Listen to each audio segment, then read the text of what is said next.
Sitting on the other side of the creek was a creature, unlike any Alice had ever seen. It had the head of a cow, the body of a turtle, and the tail of a lion. It was sobbing uncontrollably, and Alice immediately felt sorry for it.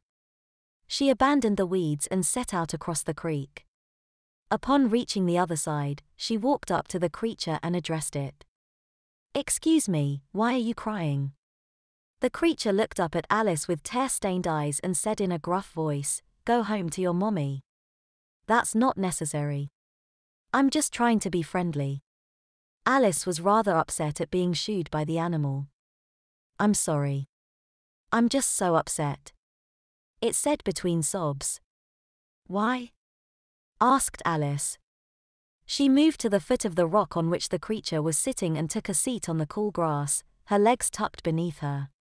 "Because I just don't know," replied the creature. Alice was confused. "Don't know what?" "Who I am. What I am. I'm so mixed up." "Oh," remarked Alice. "Well, do you have a name?" "No. Everybody just calls me Mock Turtle." "Well, Mr. Mock Turtle, it's nice to meet you. I'm Alice." Alice smiled at him. "You're awfully talkative. Then again, I suppose most babies are." "I am not a baby," said Alice, getting to her feet. "Sure, I am dressed like one, but I am not. I can assure you I do not need diapers." "Are you sure?" asked Mock Turtle. "Of course, I'm sure.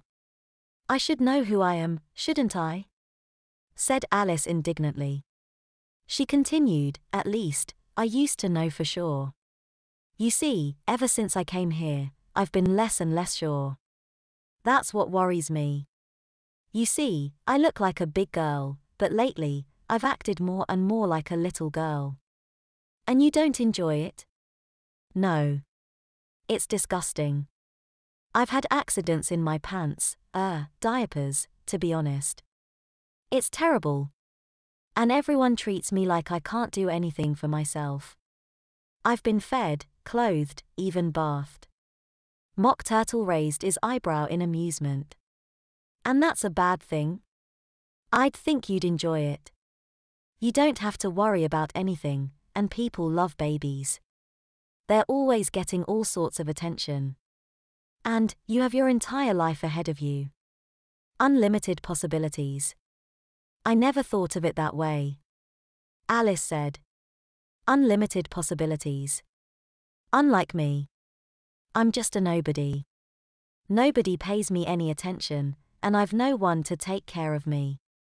I'm old, and I've already wasted so much time trying to be what I'm not." "What are you, exactly?" Alice wondered out loud. "I don't know. That's the problem. Nobody knows. I'm not a turtle, not a cow, I'm just a mixed-up collection of everything.